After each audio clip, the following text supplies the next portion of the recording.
అన్న 10 రూపాయలే 10 రూపాయల నా గోంగూర అయ్యో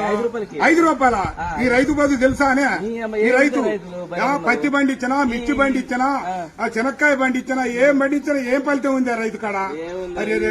రైతు బాధ తెలుసానే అన్న ఇది ఒకటి తెలుసా రైతు బాధ తెలుసా నేను పంట పండించిన రైతు పత్తి ఈ ఏ ఫలితం లేకుండా రైతునయ్యి పుట్టినాను రైతునయ్యి పెరిగినాను రాయినయ్యి నేను పుడితే రంది లేకుంటుందునయ్యా పత్తి పంట నేను ఎత్తే మిత్తి కన్నా ఎల్లలే ఏం బతుకు ఏం బతుకు ఈ రైతు బతుకు చూడరా ఏం బతుకు ఏం బతుకు అరే మిర్చి పంట నేను ఎత్తే ఖర్చులన్నా బూడలే ఏం బతుకు ఏం బతుకు ఈ రైతు బతుకు ఈ బతుకు నేను బతుకాను పల్లెరుగా ఎల్లో పలుగురాలా చేను కాడ పాములు తెల్లల్లా తిరిగి ఎద్దులాగా ఎద్దు నాగి వానగుంటల నీళ్లు దాగి ముళ్ళ కంచాలెక్కి దూకితే గడ్డి మోపే గొంగడాయే పెంటగడ్డే పక్కల ఎత్తుని అమ్మ బతుకు